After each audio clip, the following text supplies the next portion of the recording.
Students को जिस तरह से मारा पीटा है, जिस तरीके से मारा है, शर्म आती है। हम लोग जब से वो वीडियोस देख रहे हैं, वो दृश्य हमारी आंखों जो हमने लाइव देखा है वो भी, और उसके बाद हमें कुछ समय के बाद में जिस तरीके से पुलिस कभी कहीं से पकड़ के कहीं और छोड़ दे रही है, कभी कहीं ले जा रही है, ये सब जो सिलसिला चल रहा है लोगों के बाद में, तो हम देख रहे हैं उन चीज़ों को वीडियोज़ में भी, और जो हमने लाइव देखा वो भी बहुत गलत, बहुत गंदा, मतलब जो जिस लेवल की ब्रुटैलिटी हुई है। अगर आप सारी ब्रुटैलिटी आपके सामने अगर 50% की ब्रुटैलिटी आ जाए और किसी के सामने को देख ले, तो रात में सो नहीं पाए कि 22 स्टूडेंट्स ने सुसाइड कर लिया, ये कर लिया। पहली बात तो 22 स्टूडेंट्स ने सुसाइड नहीं किया है। मेरी मिनिमम मांग क्या है? मिनिमम मांग पूरी की पूरी सरकार इस्तीफा दे, देश में री इलेक्शन हो। मैं इस वक्त जंतर मंतर पे हूँ। तारीख है 23 जुलाई, सुबह का बज रहा है करीब 9:30 और सर 9:30 बज रहा है जी। क्या नाम है आपका? जी भानु। अच्छा, कहाँ से आए हैं? यूपी। कब आए प्रोटेस्ट में सर? मैं 19 तारीख से लगातार कंटिन्यू बना हुआ हूँ, उससे पहले भी 3-4 बार आ चुका हूँ। अच्छा, और क्या 20 तारीख को जो हुआ उस पर थे? जी बिल्कुल, मैं देख रहा था उस चीज़ को, बहुत करीब से मैंने देखा है। 20 तारीख को मैं, देखिए अब तो क्या है ना, देश का एक माहौल ऐसा है कि आप कौन सा वर्ड बोलेंगे, टेक्निकली उस वर्ड पे आपको कहाँ फंसाया जाएगा, ये एक ऐसा माहौल है। लेकिन सच्चाई बोलूँ, दिल से जो आवाज़ है, तो वर्दी वाले गुंडे और बगैर वर्दी वाले गुंडे, जो वर्दी वाले गुंडों की मदद से प्रोटेस्ट में घुसाए गए थे, इन दोनों की मदद से दरअसल स्टूडेंट्स पर आतंकवादी हमला किया गया है। किसी का सर फोड़ा गया है, किसी के टांग तोड़े गए हैं, किसी के हाथ तोड़े गए हैं, पत्थर फेंक के मारे गए हैं, कपड़े फाड़े गए हैं, महिलाओं को घसीटा गया है, घसीट के मारा गया है, ठूस के बसों में भरा गया है। और ये बगैर वर्दी वाले जो गुंडे घुसाए गए हैं, वर्दी वाले गुंडों की मदद से, ये कौन लोग थे? इनमें से कईयों की प्रोफाइल खुलना शुरू हो चुकी है। इनमें से कई सारे हैं जो कट्टरपंथी दलों से बिलोंग करते हैं, और जो भाजपा आदमखोर गैंग जो है उसके विचारधारा से अलाइन करते हैं, ये वो लोग हैं।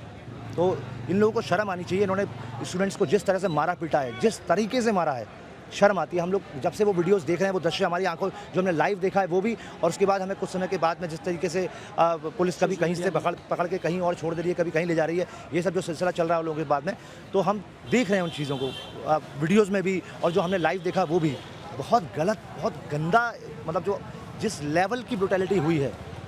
अगर आप सारी ब्रुटैलिटी आपके सामने अगर 50% की ब्रुटैलिटी आ जाए और किसी के सामने को देख ले, तो रात में सो नहीं पाएगा, ये हालत है। और बराबर एक बात बोली जा रही है कि 22 स्टूडेंट्स ने सुसाइड कर लिया, ये कर लिया। पहली बात तो 22 स्टूडेंट्स ने सुसाइड नहीं किया है, वो मामला इससे रिलेटेड होगा, और वो भी जितना रिकॉर्ड में आ पाया उतना होगा। मैं बताता हूँ आपको स्टूडेंट्स ने कितना सुसाइड किया है। 2014 में 8,068, 2015 में 8,934, 2016 में 9,478, 2017 में 9,905, 2018 में 10,159, 2019 में 10,335, 2020 में 12,526, 2021 में 13,089, 2022 में 13,044 स्टूडेंट्स ने आत्महत्या की है, 2023 में 13,892, 2024 में 14,488 स्टूडेंट्स ने विश्वगुरु भारत में आत्महत्या करी है। और यह आंकड़ा किसका है? NCRB, national crime record bureau का, जो कि गृह मंत्रालय के अंतर्गत आता है। खुद गृह मंत्री अमित शाह हैं।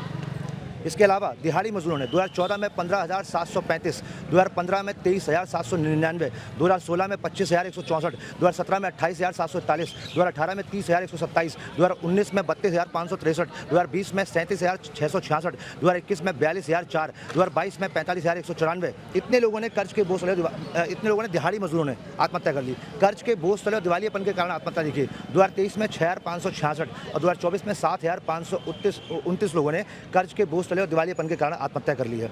और इसके अलावा भी डाटा है। ये डेटा आपने खुद? जी, मैंने खुद रिसर्च किया है। क्या करते हैं आप सर? जी, मैं एक रिसर्चर हूँ, एक्टिविस्ट हूँ।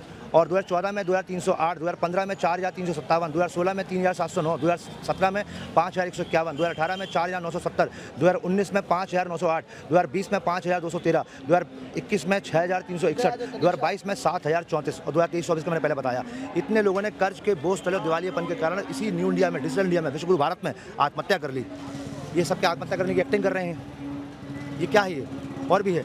गरीबी के कारण आत्महत्या 2014 में 1,699, 2015 में भी 1,699, 2016 में 1,772, 2017 में 1,198, 2018 में 1,202, 2019 में 1,122, 2020 में 1,901, 2021 में 1,779, 2022 में 1,452, 2023 में गरीबी के कारण 12,084, 2024 में गरीबी के कारण 1,004 लोगों ने आत्महत्या कर ली।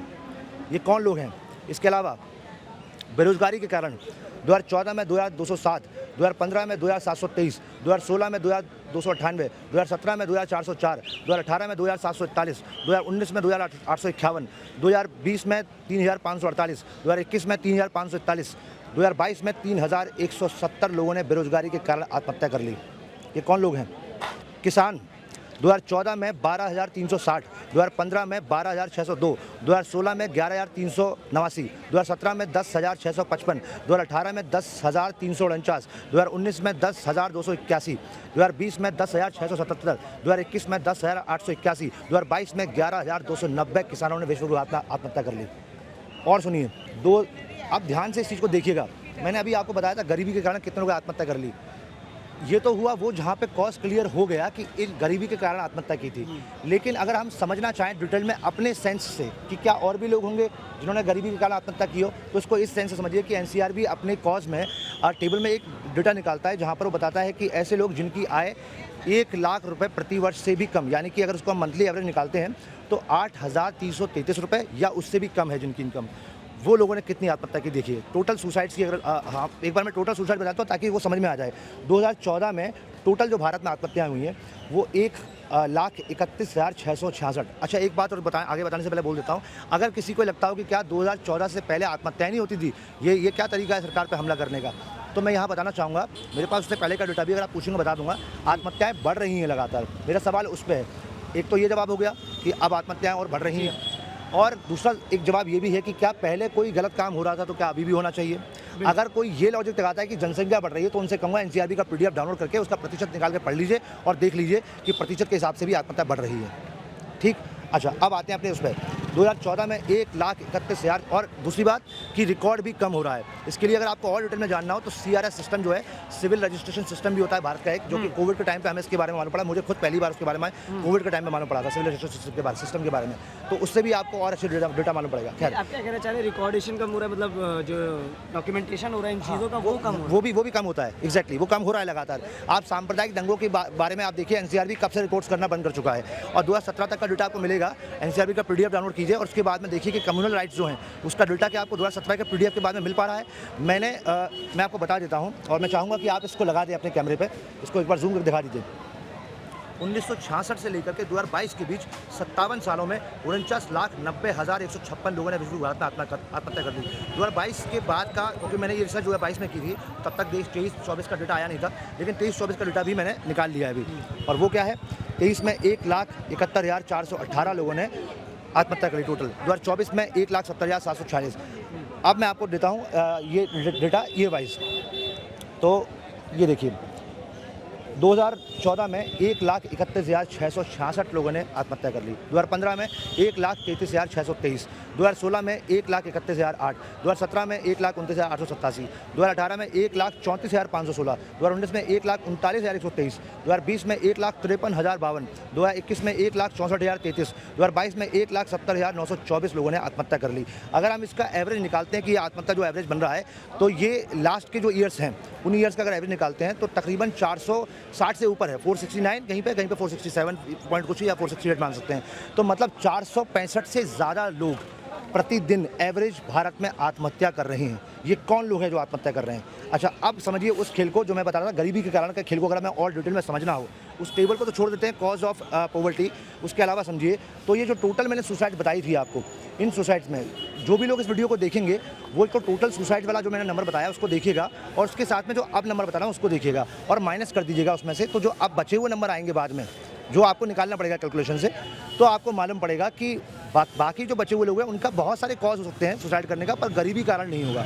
गरीबी कारण जिन लोगों का हो सकता है उनका डेटा देखिए, और मेजोरिटी वही है जो गरीबी जिनका पैसे कारण हो सकते हैं या हैं। 2014 में 91,820 लोगों ने, 2015 में 93,586 लोगों ने, 2016 में 92,732 लोगों ने, 2017 में 84,934 लोगों ने, 2018 में 88,986 लोगों ने, 2019 में 92,083 लोगों ने, 2020 में 96,810 लोगों ने, 2021 में 1,05,242 लोगों ने, 2022 में 1,09,875 लोगों ने, और टोटल अगर इसको 2022 तक का कैलकुलेट करते हैं, 23-24 का अलग से है, मैं अभी अब इसको और भी आप लोग चेक कर सकते हैं। 2014 से लेकर के 2022 में 8,56,068 ऐसे लोगों ने आत्महत्या करी है जिनकी मंथली इनकम 8,333 रुपये या उससे भी कम थी। अब आप सोचिए कि ये इतने सारे लोग जो आत्महत्या कर रहे हैं, क्या ये सब लोग एंटी नेशनल हैं? क्या ये सब लोग बेवकूफ़ हैं, एक्टिंग कर रहे हैं आत्महत्या करने की? कौन है ये लोग? मैं पूछना चाहता हूँ, ये लोग कौन हैं? शर्म आनी चाहिए इस देश की आदमखोर सरकार को, शर्म आनी चाहिए सिस्टम को, और शर्म आनी चाहिए अंधभक्तों को। मैं बराबर कह रहा हूँ, पहली बात तो मैं एक चीज़ क्लियर करना चाहता हूँ कि यहाँ जो सीजेपी मूवमेंट जो चल रहा है, CJP is not a political party, ये तो सीजेपी वाले भी बोल रहे हैं। सीजेपी इज़ ए मूवमेंट और डिफरेंट लोग जो है तो जुड़ते जा रहे हैं। लेकिन सीजेपी की जो ये अधूरी मांग है, मैं सिर्फ इस मांग के समर्थन में नहीं हूँ, कि धर्मेंद्र प्रधान का इस्तीफा हो। ये अधूरी मांग है। इस्तीफा हो नरेंद्र मोदी का, इस्तीफा हो अमित शाह का, पूरी सरकार रेजोल्यूशन दे और दोबारा इस देश में चुनाव हो। और चुनाव होने से पहले ये एसआईआर की जो नौटंकी है, इस नौटंकी के खेल जो अंदर गड़बड़ चल रही है, उस गड़बड़ को ख़त्म किया जाए।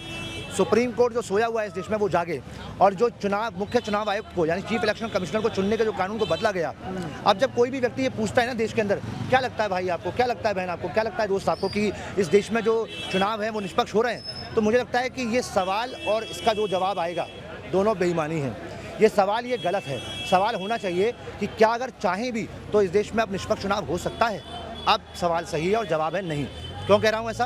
क्योंकि पहले जो कमेटी थी चीफ इलेक्शन कमिश्नर को चुनने की, उसमें 3 लोग कौन कौन से थे? CGI, chief justice of India, prime minister और एक लीडर ऑफ अपोजिशन। ठीक, लेकिन ये ज़बरदस्ती अपनी मेजोरिटी के बेसिस पे, अपने अहंकार के बेसिस पर ये कानून लेके आते हैं और उसमें कहते हैं कि अब इन्होंने सीजीआई को हटा दिया। अब prime minister, leader of opposition और इन्हीं की सरकार के सरकार के जो कैबिनेट है उनके एक मंत्री, तो अब 3 में 2 लोग तो इनके बहुमत के हो गए। तो अब चीफ इलेक्शन कमिश्नर तो अपनी मर्जी का चुनेंगे ना, और वो तो हमें दिख ही रहा है कि चीफ इलेक्शन कमीशन और कमिश्नर किस तरीके से व्यवहार कर रहे हैं। तो अब चाह कर के भी देश में चुनाव निष्पक्ष नहीं हो सकते। तो पहली मेरी डिमांड मैं क्लियर करना चाहता हूँ, डिफरेंट लोगों ने अपने अपने हिसाब से मांग रखी है। मेरी मिनिमम मांग क्या है? मिनिमम मांग, पूरी की पूरी सरकार इस्तीफा दे, देश में री इलेक्शन हो, और मुख्य चुनाव आयुक्त को चुनने का जो प्रोसेस है वो कमेटी पहले जैसी बने। ठीक, उसके बाद में एसआईआर की जो धांधली हो रही है उस पर सुप्रीम कोर्ट ध्यान दे और उस प्रोसेस को दोबारा करे, ताकि जो इतने राज्यों से इतने बड़ी तादाद में वोटर्स काट दिए गए, इनको वापस से शामिल किया जाए और जो एक्चुअल में खराब जो गड़बड़ है उनको हटा दिया जाए। लेकिन जो बीजेपी ने जिस तरीके से खेल किया है और तमाम बड़ी तादाद में लाखों लोगों के नाम काटे गए हैं, चाहे यूपी से देखें, चाहे बंगाल से देखें, चाहे तमाम जगहों से देखें, ये खेल हुआ है, दिल्ली में भी हुआ है, तमाम जगह ये खेल हुआ है। तो ये वाला खेल ख़त्म हो। उसके अलावा जो और ये एक सलाह और देना चाहता हूँ वो देश के लोगों, अच्छा पहले अपनी मिनिमम मांग बता देता हूँ। सरकार इस्तीफा दे, सुप्रीम कोर्ट जो है वो इस पर संज्ञान ले, सिस्टम पर नीट के जो बच्चों ने सुसाइड कर लिया है उनके परिवार को मुआवजा मिले, और एक कमेटी बनाई जाए जो कि दोबारा से इस तरह की धांधलियाँ ना हो सके दोबारा। और जिन एजेंसीज़ को ये ठेके दिए गए हैं, कॉन्ट्रैक्ट दिए गए हैं, जिनका हम हिस्ट्री चेक करते हैं तो ये किस तरह की एजेंसीज़ हैं, दोबारा उनको क्यों दिया ये सब टेंडर, तो ये ना दिया जाए, एक डिमांड ये भी है। उसके अलावा चीफ इलेक्शन कमिश्नर को चुनने का जो नियम है वापस से पुराना लाया जाए, और ईवीएम जो है इसको हटाया जाए, बैलेट पेपर से चुनाव हो। एक ये भी मेरा इसमें शामिल है, क्योंकि एक ईवीएम मुद्दा नहीं जिसके बेसिस पर सरकार जीत रही है, ईवीएम भी एक मुद्दा है, एसआईआर भी एक मुद्दा है, चीफ इलेक्शन कमिश्नर का चुनने का प्रोसेस, चीफ इलेक्शन बेईमान चीफ इलेक्शन कमीशन जो है वो भी एक मुद्दा है। मल्टीपल फैक्टर्स, बहुत सारे फैक्टर्स हैं इसमें, है ना। तो ये चीज़ है। ये बताइए सर, आप अभी प्रोटेस्ट में कितने आए हैं आप, अभी कितने दिन और आप इसको रहेंगे यहाँ? सर हम जब तक हमारी रहने की पूरी इसमें लगातार हम बने रहेंगे, जब तक कि सरकार इस पर कुछ बड़ा एक्शन, सरकार कहने की मजबूरी है लेकिन ये सरकार जैसी लग नहीं रही है। मैं इसको खराब सरकार नहीं कहता हूँ, मैं इसको व्यक्तिगत तौर पे आदमखोर गैंग कहता हूँ। कल जेपी नड्डा जी ने बयान दिया ना प्रेस कॉन्फ्रेंस करके कि वो बात करने के लिए, वो बात नहीं, वो बकवास कर, एक मन की बकवास करते हैं, एक कमरे में बुला के बकवास करते हैं और कुछ नहीं है। अब इस बात पे मेरे ऊपर एनएसए लगा सकते हैं, मैंने बकवास कह दिया ना, एनएसए लगा दीजिएगा। यही कर रहे हैं ये लोग, यही कर रहे हैं। बोलने में इतना क्या आप लोग, मतलब आप शिक्षा मंत्री जो है, 0 कौड़ी का शिक्षा मंत्री, 2 कौड़ी का नहीं, 0 कौड़ी का शिक्षा मंत्री क्या कह रहा है, ये प्रोटेस्टर्स जो हैं ये तो दहशतगर्दों की, मतलब आतंकवादियों की बी टीम है। मैं कह दूं फिर आप कौन सी, आप तो A to Z टीम है, तो मेरे पे एनएसए लग जाएगा, मेरे पे यूएपी लग जाएगा। शर्म आनी चाहिए। आप तानाशाही से लोगों के अंदर के जज्बात खराब कर रहे हैं। मैं ईमानदारी से एक बात कह रहा हूँ, मैं इस प्रोटेस्ट की मांग के समर्थन में हूँ, उसके बावजूद यहाँ पर क्योंकि इतने लाखों की तादाद में जब लोग आते हैं ना, तो उसमें कुछ ऐसे लोग होते हैं, 2 4 5 लोग कहीं ना कहीं से आ जाते हैं जो अब उनके अंदर की फ्रस्ट्रेशन, चिड़न, गुस्सा, सवाल, वो सब शायद जो गोदी मीडिया होगा वो नहीं देखेगा। वो आप जो अभद्र शब्दों का इस्तेमाल कर रहे हैं, गाली का इस्तेमाल कर रहे हैं, वो रिकॉर्ड करके दिखा देगा और प्रोटेस्ट को बदनाम करेगा। तो जब से मैं प्रोटेस्ट में शामिल हूँ, मैंने व्यक्तिगत तौर पर लाखों की भीड़ में 15-20 केस, और बहुत कम है ये, प्रतिशत में एक भी नहीं है ये। तो लाखों की भीड़ में 15-20 केसेस ऐसे देखे जहाँ पे किसी ने गाली का इस्तेमाल किया या अभद्र शब्द बुलाए, तो मैं उनसे लड़ गया हूँ। लड़ गया से मतलब बातचीत पे, और समझाया हूँ कि माँ बहन को बीच में क्यों ला रहे हो। आपस में लोग बात कर रहे हैं, किसी की माँ बहन को गाली क्यों देना। और माँ बहन की गाली की बात है तो चाहे वो नरेंद्र मोदी नामक गद्दार डकैत हो, चाहे कोई भी आम आदमी हो, किसी की भी माँ बहन को गाली क्यों देनी है। मैं खुद कह रहा हूँ कि नरेंद्र मोदी डकैत है, देश को लूट लिया उसने, मैं खुद कह रहा हूँ ये बात, लेकिन गाली नहीं देनी है उसकी माँ को, ये नहीं है किसी की भी माँ बहन बेटी को। तो एक ये भी समझाया उनको मैंने। आपके अंदर बीजेपी से मुलाकात हुई, जीत से या किसी? हाँ, मतलब मुलाकात हुई, और मैं अभिजीत दीपके जी जो हैं इनको मैं पहले से नहीं जानता हूँ, मेरे को नहीं पता इनके बारे में। प्रोटेस्ट में आने के बाद ही इनसे बातचीत हुई है। हाँ, प्रोटेस्ट में जुड़े हुए जो या उनकी कमेटी से जो लोग रहे हैं पहले भी या हों जो भी, उन लोगों में से कुछ लोग हैं जिनसे परिचित हूँ मैं, कुछ दोस्त भी हैं अपने। लेकिन मैं पर्सनली अभिजीत दीपके जी को मैं पहले से नहीं जानता था, यहीं पे आगे इनसे बातचीत हुई है। लेकिन एक बात और है, मैं जो गोदी मीडिया से डायरेक्टली भी कहना चाहता हूँ, लगातार लोग कह रहे हैं कि शर्म कर लो, थोड़ा सुधर जाओ। मैं समझ चुका हूँ सुधरने वाले नहीं हैं। तो मेरी अब देश के लोगों से अपील है, बहुत सारे ऐसे लोग होंगे जो जागरूक हैं, वो यहाँ पे आए हैं। ये कहना कि अब लोगों की आँख खुल रही, लोग आ रहे हैं, ऐसा नहीं है। जो लोग जागरूक थे वही आ रहे हैं। इनमें ज़्यादातर जागरूक लोग ही हैं पहले से, और कुछ हो सकते हैं जो जागरूक नए हुए हैं, लेकिन अब बहुत सारे ऐसे भी जागरूक हैं जो आ नहीं पाए किसी न किसी कारण से। उन सबको जो कुछ करना चाहते हैं पर करने के रास्ते नहीं मिल रहे हैं, मैं एक रास्ता देता हूं उनको। हम लोग थोड़ा सा साइड में जाते हैं। मैं कुछ ऐसे रास्ते बताता हूं जो कि आप घर बैठे कर सकते हैं, उसका कुछ ना कुछ इम्पैक्ट तो आएगा। वो इम्पैक्ट क्या है? आप गोदी मीडिया के चैनल की लिस्ट बनाइए, उन चैनल को ध्यान से देखिए कि उनको कौन कौन सी कंपनीज और ब्रांड्स विज्ञापन दे रहे हैं, फिर उनकी लिस्ट बनाइए और उनका बॉयकॉट का आंदोलन छेड़िए। उन प्रोडक्ट्स को, ब्रांड्स को बिल्कुल बंद कर दीजिए इस्तेमाल करना। अपने आप दबाव बनेगा उन ब्रांड्स पे, वो ब्रांड्स विज्ञापन देना बंद करेंगे। गोदी मीडिया सिर्फ पैसों के पीछे भाग रहा है, उसको टीआरपी चाहिए, तो उसका जो एक पिलर है आर्थिक रूप से लूटने का, कमाने का, वो काफ़ी हद तक ढह जाएगा। मजबूरी में उसको कम से कम कुछ तो ईमानदार होना पड़ेगा, तो कम से कम ये काम करना शुरू कीजिए। और लोगों से ये भी अपील है, और वो सब देश के सभी मज़हब और धर्म के लोगों से अपील है, आपकी धार्मिक मजहबी आस्थाएं जो हैं, क्योंकि मैं एक एथिस्ट हूँ, नास्तिक हूँ, लेकिन कोई भी व्यक्ति अगर धार्मिक या मजहबी है, ईश्वर में, अल्लाह में, खुदा में मानता है, वो आपकी व्यक्तिगत आस्था है, अपने तक रखिए, कोई बात नहीं। लेकिन अगर कोई सवाल कर रहा है और किसी ने कोई सरकाज़म कर दिया खुदा पे, ईश्वर पे, राम पे, शिव पे, किसी पे भी स्टेटमेंट की बात, मैं ये बात कर रहा हूँ। आप लोग असहमति रखते हैं अगर, तो आप उस असहमति को अपनी दर्ज कराइए, बात खत्म कीजिए। इतना बड़ा पॉइंट नहीं है जिस पर आप इतना हल्ला मचा रहे हैं। देखिए, मैं इसको एक शब्द में डिकोड करता हूँ। जब उन्होंने कहा था कि नीता के पति और सीता जी के पति का नाम ले लेकर के नीता के पति का काम किया, ये स्टेटमेंट गुलाम कामरा का था। सीता जी के पति कौन है? राम है। क्या ये बात कहना कि सीता जी के पति राम है ये गलत है? नहीं है। क्या एक पुरुष की पहचान महिला के नाम से हो रही है? क्या ये बात लोगों को चुभ रही है? पता नहीं, लोग बताएंगे। लेकिन और फिर कहा कि नीता के पति का काम यानी मुकेश अंबानी का काम किया रहा है, इसमें गलत क्या है? सच्चाई है। लेकिन फिर भी कुछ लोगों को ये बात चुभी है कि इस तरीके से दोनों चीज़ों को नहीं जोड़ना था। चलो कोई बात नहीं, आपको चुभी, आपने अपना विरोध दर्ज कराया, छोड़ो। लेकिन ध्यान से देखो तो करीब 1 महीने से प्रोटेस्ट चल रहा है। उधर चले, आवाज़ आ रही है जी, 1 महीने से ये प्रोटेस्ट चल रहा है, और एक दिन में लगभग 24 घंटे होते हैं। ये प्रोटेस्ट हमेशा लगातार चल रहा है। तो आप ये देखिए कि लगातार चलने वाले इस प्रोटेस्ट में लाखों लोग आ रहे हैं। कितने लोगों ने कितने बयान दिए होंगे, कितनी बातें कही होंगी, तो अरबों खरबों स्टेटमेंट्स होंगे, इतनी सारी बातें होंगी। उनमें से 2, 4, 5, 10, 15, 20, 50, 100, 200 बात अगर आपकी सहमति की नहीं होती है तो उसका प्रतिशत निकालिए मैथमेटिक्स से, वो प्रतिशत भी 1 नहीं है। तो आप 1% बातें, 1% से भी कम बातें हैं जिससे आप सहमति नहीं रखते हैं, चाहे वो धर्म मज़हब के नाम पे हो, चाहे किसी और पे, तो आप उसको इग्नोर करिए। बाकी जो 99% बातें हैं उस पर तो सहमत है ना, उस पर आवाज़ क्यों नहीं उठा रहे आप लोग? और अगर उस पर भी नहीं उठा रहे हैं तो फिर सवाल कीजिए अपने आप से कि कहीं आप भी अंधभक्त तो नहीं हैं, कहीं आप भी इस देश के गद्दार तो नहीं हैं, जिन लोगों को भी लग रहा है। लेकिन मैं कहना चाहूँगा, मेरे कई दोस्त हैं जिनको ये बात चुभी थी, पर फिर भी उन्होंने धीमे धीमे समझा और वो उस प्रोटेस्ट में आए हैं। और जो देख रहे होंगे वो समझ जाएंगे मैं किन की बात कर रहा हूँ। उन सभी दोस्तों को जिन्होंने बाद में समझा और आए हैं, मैं उनको भी सलाम करना चाहूँगा कि आपने कम से कम कहीं ना कहीं शुरुआत तो करी, ताकि कल को जब कुछ बड़ा हो जाए तो आपके मन में ये पश्चाताप ना रह जाए कि देश की क्रांति की लड़ाई में हमने कुछ भी सपोर्ट नहीं किया। और कुछ लोग हैं जिनको समझ में आया, जो यहाँ तक नहीं आ पाए, लेकिन अपने अपने व्हाट्सएप, फेसबुक के ज़रिए, सोशल मीडिया के ज़रिए वो अपना विरोध दर्ज करा रहे हैं। तो ये अच्छी बात है, उन सभी लोगों को समझना चाहिए। और एक बात और, अब ये बात तो मैंने कह दी कि चलिए कोई आहत हो गया, कोई नहीं हुआ। अब कुछ चीज़ें और डिकोड करने की बात करता हूँ। अब कुछ नाम ऐसे हैं जिनका नाम लिए बिना बात कर लेता हूँ, अगर आप कहेंगे तो मैं ले दूँगा, मुझे दिक्कत नहीं। आप बोलिए, खुल। मैं नाम ले दूँ। एक व्यक्ति है जिनका नाम है रेबल श्रद्धानंद पति। क्रिटिसिज्म करते हैं सरकार का, लेकिन मैं अनुमान बता रहा हूँ। मैंने राघव चड्ढा के बारे में बहुत पहले अनुमान लगा दिया था अपने पोस्ट में, और जितनी बातें लिखी थी वो बहुत पहले से ही बता दी थी, जब इस बारे में बात भी नहीं हो रही थी। अब मैं रेबल श्रद्धानपति नाम के व्यक्ति के बारे में कुछ बात पहले से अनुमान लगा रहा हूँ। मैं गलत हो सकता हूँ, पहले से कह रहा हूँ। ये सरकार का क्रिटिसिज्म करते आए हैं, कर रहे हैं, लेकिन एक तो ब्राह्मणवादी व्यक्ति हैं, ये इनकी बातों से पता चल जाता है, और जय भीम के नारे से इनको दिक्कत है, और धर्मांध किस्म के व्यक्ति भी हैं। धर्मांध मतलब धार्मिक चीज़ों को लेकर के इनके अंदर कट्टरपंथी छुपी हुई है, वो दिखता है। ये भी इस स्टेटमेंट से याद हुआ। जय भीम के नारे से इनको दिक्कत है, और प्रधानमंत्री को गाली दी गई, इस बात से दिक्कत। भाई गाली का तो हम भी विरोध करें, मैंने अभी आपको बताया, लेकिन आप इस प्रोटेस्ट के बारे में सपोर्ट में कुछ नहीं करें, आप इसको पॉलिटिकल इवेंट कह रहे हैं। क्या इस प्रोटेस्ट के अंदर सारे लोग सीजेपी पार्टी को सपोर्ट करना है? CJP is not a political party, CJP is a movement. इसमें बहुत सारे लोग हैं। मैं तो खुद, मैंने आपको आते ही सबसे पहले क्या कहा, सीजेपी जो मूवमेंट चल रहा है, और अगर मैं स्पेशली उनकी जो कमेटी है, जो कोर कमेटी है, या जो उनके जो करीबी लोग हैं, है ना, उन लोगों के जो अधूरी मांग है, मैं खुद उसके समर्थन में नहीं हूँ। कौन सी मांग?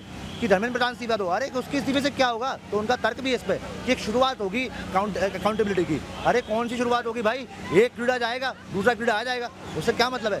पूरी सरकार इस्तीफा दे, और मिनिमम कम से कम नरेंद्र मोदी और अमित शाह इस्तीफा दें, ये है डिमांड। तो आप सुन रहे थे एक एक्टिविस्ट को जो यूपी से आए थे। मैं लगातार ग्राउंड ज़ीरो पर मौजूद हूँ। जो होगा जसकता साहब को दिखाएंगे। मेरा नाम प्रशांत है, कैमरे की गौतम है। शुक्रिया। प्रभातखबर.com, विश्वास वही, रफ्तार नहीं।